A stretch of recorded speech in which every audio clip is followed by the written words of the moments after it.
بسم الله الرحمن الرحيم يومئذ تحدث أخبارها بأن ربك أوحى لنا. وقال النبي صلى الله عليه وسلم كل بني آدم خطاء وخير الخطائين التواب. وقال الله سبحانه وتعالى إن الله وملائكته يصلون على النبي يا أيها الذين آمنوا صلوا عليه وسلموا تسليما. اللهم صل على محمد وعلى آل محمد كما صليت على إبراهيم وعلى آل إبراهيم إنك حميد مجيد. اللهم بارك على محمد وعلى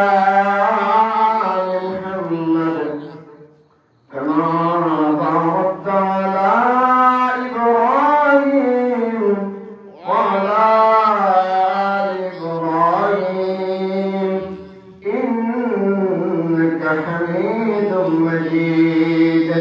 بلغ العلا بكماله كشف الدجى بجماله حسنت جميع خصاله صلوا عليه وآله. مغز القرآن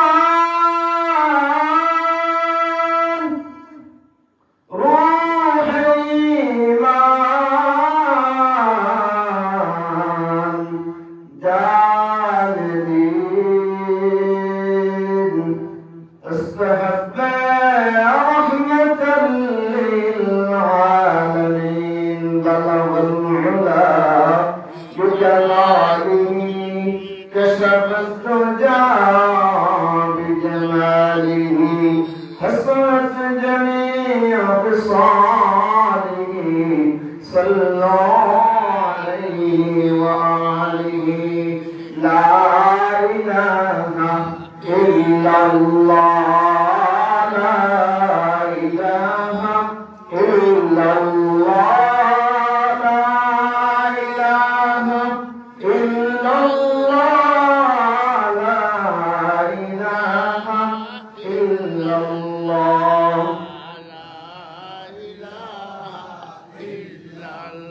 الله ربنا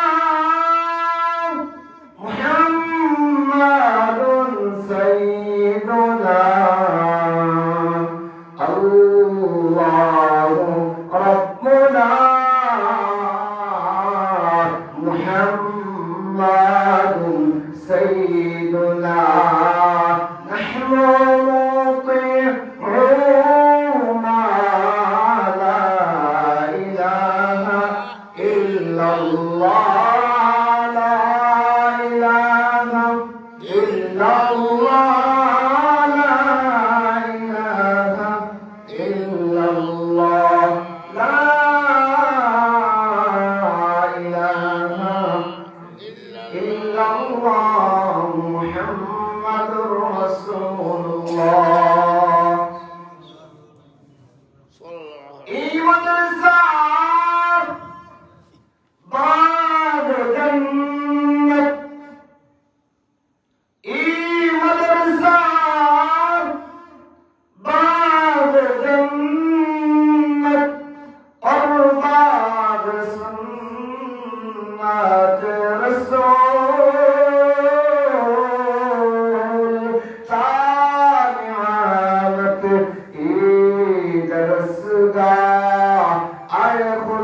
আলহামদুলিল্লাহ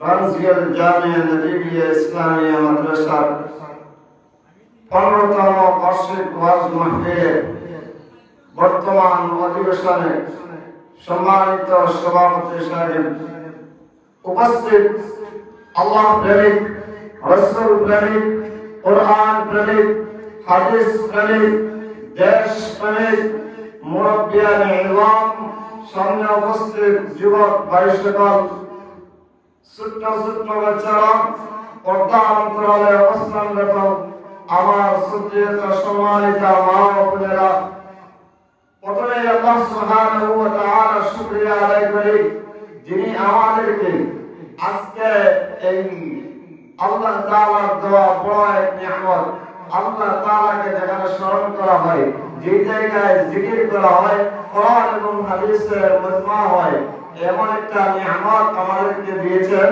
এজন্য সকলে আল্লাহ তাআলার শুকরিয়া আদায় করি, উচ্চ আওয়াজে বলি আলহামদুলিল্লাহ। আজকের এই মাহফিল হওয়াতে আপনারা বেজার না খুশি? খুশি। আমি এখানে কথা বলার কোন জরুরত নেই, আমি তো আপনাদের এখানে সন্তান। তারপরেও এই জায়গায় কথা বলার উদ্দেশ্য হলো উস্তাদদেরকে সবক শোনানো আর মুরব্বীদের কাছ থেকে দোয়া নেওয়া, এবং আপনারা যে সহযোগিতা করতেছেন ওই সহযোগিতার ফসল কি পাচ্ছেন ওইগুলা আপনারা বুঝা। আলহামদুলিল্লাহ রামজিয়াল জামিয়া নদীবিয়া ইসলামিয়া এই মাদ্রাসা পুরা বিশ্বতে অনেক মানুষ ছিল। একসময় রামজিয়াল গ্রামের নাম কেউ চিনত না। আমি যখন এই গ্রামে আসি না, পড়ায় আসার পূর্বে যখন নাম শুনেছি বলেছিলাম বাবাকে, না ওই গ্রামে আমি পড়তে যাব না, কারণ ওই গ্রামের নাম কখনো শোনা হয় নাই। তারপরে আল্লাহ তাআলার খাস মেহেরবানি ওই গ্রামে আমাকে আসতে হয়েছে, এখান থেকে শিক্ষা অর্জন করতে হয়েছে, এরপরে সিলেট চলে গেছে, এরপরে ঢাকায় যেতে হয়েছে। তো এই মাদ্রাসা আপনাদের জন্য নিয়ামত, এটা নয়, বরং এই মাদ্রাসা পুরা উম্মাহর জন্য নিয়ামত। আলহামদুলিল্লাহ। মাদ্রাসার ফসল বর্তমানে বড় বড় মাদ্রাসা লাগতেছে, শুনলে আপনারা খুশি হবেন। এই জামিয়া থেকে বাইরে হয়েছে একটা ছাত্র মাওলানা মতিউর রহমান, গতদিন আমি তাকে কল দিয়েছি, শুনলাম সে কাদের বাজার মাদ্রাসায় পড়ায়। আলহামদুলিল্লাহ। আমিও আছি নাদান এক জামিয়ায়, হযরত মাওলানা ইয়াকুব হোসেন ইসলামপুরী উনিও আছেন খেদমতে। এরকম অসংখ্য অগণিত আছেন এই জামিয়ার ফসল দ্বীনে খেদমতে। আলহামদুলিল্লাহ আলহামদুলিল্লাহ। সাহেব নদীব আল-আইয়ুবী এটা শুধু একটা নাম নয়, এটা একটা ইতিহাস। আমি প্রতি জায়গায় বলি, সামনে এখানে আসার পরে গুণকীর্তন করে এমন নয়, সব জায়গায় বলি মাওলানা সাহেব সাহেব নদীব আল-আইয়ুবী নাম নয় বলে একটা ইতিহাস। ওনার জীবনী নিয়ে চিন্তা করে দেখেন, চাইলে উনি ওই শহরের মধ্যে মাদ্রাসা করতে পারতেন, পারতেন কিনা না বলেন? কিন্তু আপনাদেরকে ছেড়ে দেন নাই, আপনাদেরকে ছেড়ে দেন নাই। তিনি যাচ্ছেন গ্রামের যে ছেলে সন্তানরা আছে, যারা শিক্ষা থেকে বঞ্চিত, তিনি শিক্ষা থেকে দূরে, তাদেরকে টেনে টেনে কেমনে কাছে আনা যায়। যারা রবকে চিনে না, রব থেকে দূরে, রবগুলা মানুষকে কেমনে তাদের রবের সাথে তাআল্লুক বজায় করা যায়, এই চিন্তা চেতনাকে সামনে রেখে লালন করে রামজিয়াল জামিয়া নদীবিয়া ইসলামিয়া মাদ্রাসা ওই জায়গায় প্রতিষ্ঠিত করেছেন। আলহামদুলিল্লাহ আলহামদুলিল্লাহ। আমি আজকে আপনাদের সামনে সামান্য সময় কথা বলবো। আজকে এই যে বসলাম আলোচনা করতেছি, ফায়দা কি? যখন আমি জমিনে আলোচনা করব আমার রবের, আল্লাহ তাআলা আসমানে আমাকে স্মরণ করেন। সুবহানাল্লাহ সুবহানাল্লাহ। দলিল আছে না নাই? আছে। সূরা বাকারার 142 52 নম্বর আয়াত। ওই আয়াত আমরা সকলেই জানি, সকলেই প্রত্যেক জুমায় ইসলামী খুতবায় শুনি। আল্লাহ রাব্বুল আলামিন বলতেছেন, দুনিয়ার সমস্ত মানুষকে, পুরুষ এবং নারীদেরকে, ফাযকুরুনি আযকুরকুম ওয়াশকুরু লি ওয়া লা তাকফুরুন। আল্লাহ রাব্বুল আলামিন বলেন, ও আমার বান্দা বান্দিরা, ফাযকুরুনি, তোমরা আমি আল্লাহকে স্মরণ করো। যদি আমি বলি আল্লাহ নির্দেশ দিয়েছে তোমাকে স্মরণ করার, আমি যদি তোমাকে স্মরণ করি তো আমার ফায়দা কি? আল্লাহ বলেন আযকুরকুম, আমি আল্লাহ তোমাকে স্মরণ করব। সুবহানাল্লাহ। ওয়াশকুরু লি ওয়া লা তাকফুরুন। আল্লাহ বলে আমার বান্দা বান্দিরা, তোমরা আমি আল্লাহ শুকরগুজার হও, আমি আল্লাহর প্রশংসা আদায় করো। ওয়া লা তাকফুরুন, তোমরা নাফরমান হইও না, অকৃতজ্ঞ হইও না। এবার তাই আমি যদি একা একা স্মরণ করি, আমার রব আমাকে কেমনে স্মরণ করবেন? আল্লাহ তাআলা বলেন, আমি আমার বান্দাকে একা একা স্মরণ করি। সুবহানাল্লাহ। হুজুর দলিল আছে,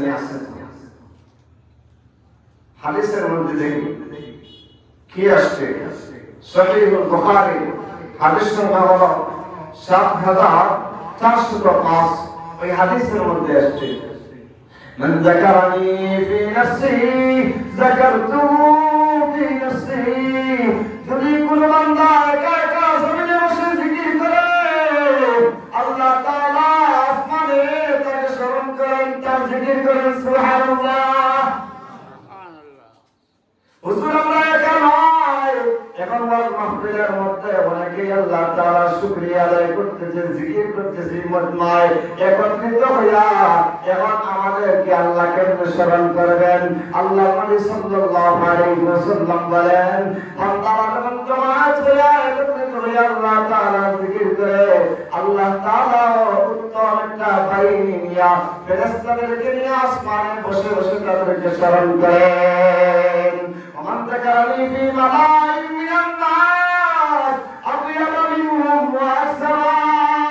আল্লাহ নবী সাল্লাল্লাহু আলাইহি ওয়াসাল্লাম বলেন, বান্দা যখন একত্রিত হইয়া কোন মজমায় আল্লাহ তাআলাকে স্মরণ করে, আল্লাহ তাআলা উত্তম একটা জাতিকে দেয়া পবিত্র, যারা সব সময় আল্লাহ জিকিরে মশগুল থাকে, ফেরেশতাদেরকে নিয়ে জমায়েত করে, আল্লাহ তাআলা তার বান্দাদের জিকির করতে থাকে। সুবহানাল্লাহ। এবার বলবেন, হুজুর কেন আমি আল্লাহ তাআলার জিকির করব?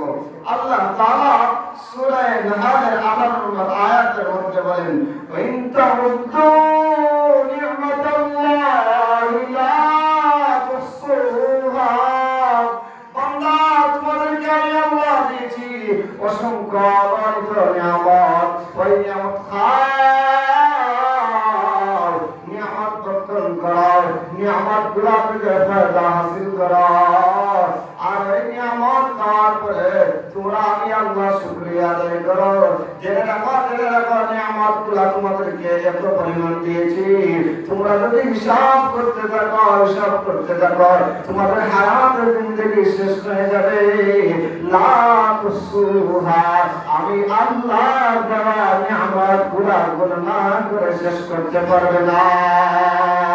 সুবহানাল্লাহ। হুজুর কত দিয়েছেন আল্লাহ? আল্লাহ তাআলা দিয়েছেন এত নিয়ামত। দেখেন বাবা আদম আলাইহিস সালাম থেকে নিয়ে এখনো পর্যন্ত মানুষ আল্লাহ তাআলার দেওয়া নিয়ামত গণতে থাকে। কিয়ামত পর্যন্ত গণনা করবে। মানুষ আসবে দেখবে, কিয়ামত হবে যেই দিন, ওই দিন পর্যন্ত গণনা করবে, কিন্তু আল্লাহ তাআলার দেওয়া নিয়ামতগুলো গণনা করে শেষ করতে পারবে না। সুবহানাল্লাহ। এবার শুনেন, নিয়ামত পায়া নিয়ামতের শুকরিয়া আদায় করলে কি ফায়দা হবে? আল্লাহ রাসূল সাল্লাল্লাহু আলাইহি ওয়াসাল্লাম বলেন, তোমরা নিয়ামত খাও, নিয়ামত ভক্ষণ করো, এরপরে তোমরা তোমাদের রবের জিকির করো। যদি করো তাহলে তোমাদের ফায়দা হবে দুনিয়া এবং আখিরাতে। আল্লাহ রাসূল সাল্লাল্লাহু আলাইহি ওয়াসাল্লাম কোরআনের একটা আয়াত তিলাওয়াত করে সাহাবায়ে কেরামদেরকে শোনাইতেন, নিয়ামত খাইতেছো, ভোগ করতেছো, জানো তোমাদের রব তোমাদেরকে কি নির্দেশ দিচ্ছেন। সূরা ইব্রাহিমের 7 নম্বর আয়াত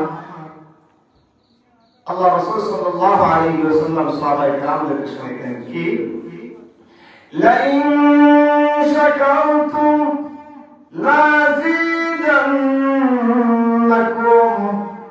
ওয়া লাইন কাফারতুম ইন্না আযাবি লাশাদীদ।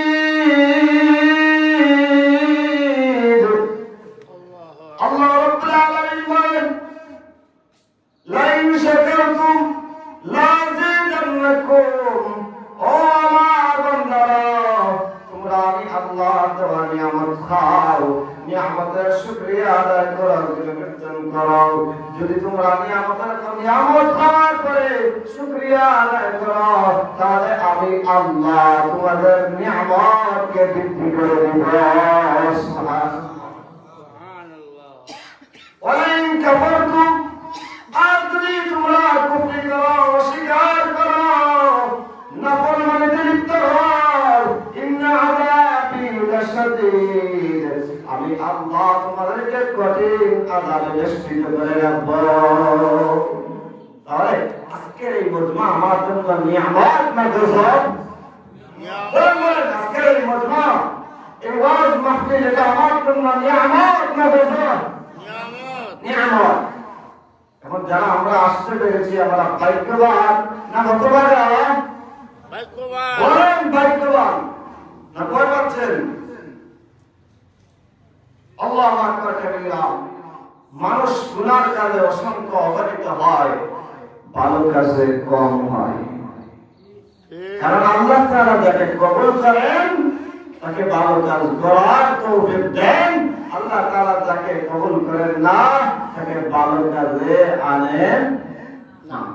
হুজুর, গ্রামে তো অসংখ্য অবহিত মানুষ আছে, তো আমরা কিছু সংখ্যক মানুষ আসলাম, আর কি কোনো মানুষ আসবে না? আল্লাহ তাআলা শুকরগুজার বান্দা কেমন হয় জানতে মন চায়? শুনেন, আপনি এবং আমি এটা দরুদ আছে আলহামদুলিল্লাহ। সূরা সাবা 13 নম্বর আয়াতের একটা অংশে আল্লাহ বলেন, ওয়া কালিলুম মিন ইবাদিয়াস শাকুর।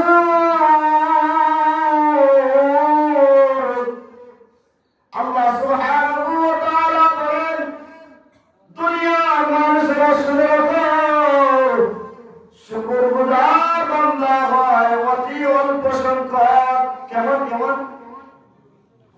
একেবারে অল্প সংখ্যক। আমি আল্লাহ অসংখ্য অগণিত মানুষকে সৃষ্টি করেছি, অসংখ্য অগণিত মানুষকে রিজিক দেই, কিন্তু কিছু মানুষের কারণে আসমানকে আসমানের জায়গায় রাখি, জমিনকে জমিনের জায়গায় রাখি। তারা হলো আমি আল্লাহ শুকরগুজার বান্দা। তাদের উসিলায় আমি আসমানকে আসমানের জায়গায় রাখি, জমিনকে জমিনের জায়গায় রাখি। আল্লাহু আকবার। সুবহানাল্লাহ। আচ্ছা, আজকে আমি আবার আপনাদের সামনে আয়াত তেলাওয়াত করেছি, সূরা জিলজালের 4 নম্বর আয়াত। ওই আয়াতে আল্লাহ রাব্বুল আলামিন কি বলতেছেন দুনিয়ার মানুষকে? আজকে যে আমরা এখানে আসছি, বসছি, আমাদের ফায়দা কি ওইটা বুঝাইতে যাচ্ছি। আর যারা গুনার কাজে যাবে, বসবে, তাদের পথে কি ওইটা বুঝাইতে যাচ্ছি। আমি এবং আপনি এই জায়গায় যে আসছি, আলহামদুলিল্লাহ আল্লাহ তাআলা কবুল করেছেন বিদায় আসছি। আজকে যদি সময় হয়, সামান্য সময় আছে, তাহলে কিছু কথা বলবো। বলেন, আমরা গুনাহ ছাড়তে আমাদের ঔষধের দরকার আছে না নাই? আজকে গুনাহ ছাড়ার জন্য ট্যাবলেট দিব আমি না, আল্লাহ তাআলার পক্ষ থেকে নাযিলকৃত কোরআনে কারীমের আয়াতগুলো আপনাদের সামনে আমি আল্লাহর বান্দা তোমাদেরকে শোনাইব আল্লাহ তাআলার কথা। বান্দা যখন গুনাহ করবে, গুনাহ করতে যাবে, তখন যদি ওইগুলা স্মরণ করে জীবনে কোনোদিন গুনাহ করতে পারবে না। আল্লাহু আকবার। বান্দা যখন গুনাহ করবে, গুনাহ করতে যাবে, যদি ওইগুলা স্মরণ করে গুনাহ থেকে বাঁচার সহজ হবে। আজকে আলোচনায় 9টা অঙ্ক। 1 নম্বর সূরা জিলজালের 4 নম্বর আয়াত। ওই আয়াতে রব্বে কারীম দুনিয়ার সমস্ত মানুষকে ডেকে ডেকে বলেন, ইয়াউমাইদিন তুহাদ্দিসু আখবারাহা। যে জমিনের উপর বসে বসে তুমি গুনার কাজ করো, ও আল্লাহ বান্দা বান্দি, ওই জমিন তোমার বিরুদ্ধে কাল কিয়ামতের ময়দানে সাক্ষী দিবে। কেমনে? বিআন্না রাব্বাকা আওহা লাহা। তোমার রব যখন জমিনকে বলবেন, জমিন সাক্ষী দাও তোমার উপরে কেমন জুলুম হয়েছে, কেমন অত্যাচার হয়েছে, কেমন অন্যায় হয়েছে, কেমন অবিচার হয়েছে। জমিন যখন আল্লাহ তাআলার আদেশ পাওয়া মাত্র তোমার বিরুদ্ধে সাক্ষী দিবে। 1 নম্বর সাক্ষী কি দিবে বলেন? জমিন। আমার সাথে কথা বলতে হবে, আমি দুর্বল মানুষ। 1 নম্বর সাক্ষী কি দিবে? জমিন। আওয়াজ করেন, 1 নম্বর সাক্ষী কি দিবে? আচ্ছা, জমিনের উপরে আমরা কে কে থাকি না নামটা কেউ আছেন? জমিনের উপরে প্রত্যেকেই থাকতে হবে। তাহলে বোঝা গেল জমিনকে যদি লুকানো যায় তাহলে গুনার কাজ করবো আজ থেকে। আর না হয় এখন থেকে তওবা করে আল্লাহর কাছে ওইটা ফরিয়াদ করবো, আর কোনোদিন গুনার কাজে যাইব না। 2 নম্বর সূরা ইয়াসিনের 65 নম্বর আয়াত। ওই আয়াতের মধ্যে রব্বে কারীম দুনিয়ার মানুষকে বলতেছেন যে তোমরা আজকে জবান নামক নিয়ামত দিয়া 2 কে 4 বানাও, 4 কে 2 বানাও, সত্যকে মিথ্যা বানাও, মিথ্যাকে সত্য বানাও, অন্যায়ের পক্ষে নাও, সত্যের বিপক্ষে হাঁটাও। তোমাদেরকে তোমাদের রব বলতেছেন, আলিয়াউমা নাখতিমু আলা আফওয়াহিহিম। আল্লাহ তাআলা বলেন, নাফরমান, দুনিয়াতে তুমি 2 কে 4 বানিয়েছো, 4 কে তুমি 2 বানিয়েছো, সত্যকে মিথ্যা বানিয়েছো, মিথ্যাকে সত্য বানিয়েছো। আমি আল্লাহ তাআলা জবান নামক নিয়ামত দিয়া কিয়ামতের ময়দানে যখন বিচারের কাঠগড়ায় দান করানো হবে, তখন তোমার ওই জবানের মধ্যে নখ মেরে দেওয়া হবে। আল্লাহু আকবার। এবার সাক্ষী দিবে কি? ওয়াতুকাল্লিমুনা আইদিহিম। আল্লাহ বলেন, বান্দা তোমার হাত তোমার বিরুদ্ধে সাক্ষী দিবে। যে হাত দিয়ে তুমি গুনাহ কাজ করেছো, অন্যায়ভাবে মানুষের বিচার করে ঘুষ খেয়েছো,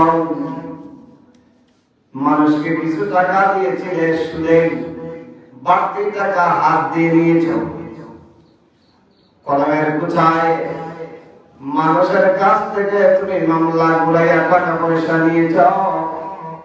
কিয়ামতের দিন তোমার হাত তোমার বিরুদ্ধে সাক্ষী দিবে। আল্লাহ তাআলার দরবারে কথা বলবে, আল্লাহু আকবার। তাহলে হাত দ্বারা গুনাহ করব? বলেন, ওই কথা যদি কেউ চিন্তা করে গুনাহ করতে পারবে? ওয়াতাশহাদু আরজুলুহুম বিমা কানু ইয়াকসিবুন। 3 নম্বর সাক্ষী, যে পা দিয়ে আমি পা করে করে সামনে বাড়ি গুনার কাজ করি, কিয়ামতের ময়দানে আল্লাহ তাআলার দরবারে বিচারের কাঠগড়ায় ওই পা আমার বিরুদ্ধে সাক্ষী দিবে। তাহলে এবার আমরা গণনা করি, প্রথম সাক্ষী কি? বলেন জমিন। 2 নম্বর সাক্ষী আমার হাত। 3 নম্বর সাক্ষী আমার পা। আল্লাহ তাআলা আমাদের সকলকে গুনাহ থেকে বাঁচার তৌফিক দান করেন। ওয়া আখির দাওয়ানা আলহামদুলিল্লাহি রাব্বিল আলামিন। আল্লাহ আল্লাহ আমার ওলিউর রহমান আল্লাহ তুমি আর বেসরি ইলম দিতে হয়ে যাও আল্লাহ। আলহামদুলিল্লাহ। সুপ্রিয় উপস্থিতি, আমরা কম সময়ে হলেও যে ছেলেটা যে মৌলানা আপনাদের সামনে বয়ান করলেন উনি তো এই মাদ্রাসার ছাত্র, সবাই আমরা চিনি, ঠিক না? আল্লাহ রাব্বুল আলামিন এর মর্যাদা আরো বাড়িয়ে দেন, আমিন বলুন। আমিন। একটা মাদ্রাসা ছেলেটা করেছে কাটিপুর, আপনারা জানেন। তাহলে বোঝা গেল রামজিও জামিয়া এখন মা হয়ে গেছে, ঠিক না? এই মাদ্রাসা থেকে পড়ে আরেক মাদ্রাসা করছে, মানে এই মাদ্রাসা এখন মা। আল্লাহ তার মর্যাদা আরো বাড়িয়ে দেন, আমিন বলুন। আমি একটু পরে আমার আরেক ভাই, আমার উস্তাদ হযরত আল্লামা মাওলানা শেখ আব্দুল মান্নান সাহেব শেখ গাগলাজুরি রহমতুল্লাহি আলাইহির কাছে, যার কাছে আমি শের আশকার করি, ওনার আব্বার কাছ থেকে আমি পড়েছি। উনি সংক্ষিপ্ত বয়ান রাখবেন, এরপরে আরেকজন 10-15 মিনিট বলবেন, বেলালি হুজুরের পরে চলে আসবে ইনশাআল্লাহ। আমি এই মুহূর্তে বক্তব্য রাখার জন্য অনুরোধ করছি, আহ্বান করছি আমাদের এই এলাকার কৃতি সন্তান, বিশিষ্ট সমাজসেবক দানবীর এবং এই এলাকার চিন্তা চেতনা যাকে ঘুমাতে দেয়নি, রামজল জামিয়া সহ অসংখ্য মাদ্রাসার যাত্রা সদস্য, এবং উনি একটা মাদ্রাসা করতে যাচ্ছেন। আমরা অত্যন্ত আনন্দ সাথে আপনাদেরকে সুসংবাদ জানাচ্ছি। এবারের ক্যালেন্ডার উনি দান করেছেন। বিভিন্ন সময় এলাকারই আমার সাথে গল্প করেন যে এই এলাকায় কেমনে কি করবো আমরা। কয়েকদিন আগে আমাকে বলছে যে ভাই রামজিওর গ্রামের রাস্তার দুই পাশে যদি খেজুর গাছ থাকে আমাকে বলেন যে যতটা লাগে আমি ততটা দিব, তবে এর পরিচর্যা করতে হবে, এইগুলোকে ভালো করে বড় করতে হবে, ছাগল থেকে বাঁচিয়ে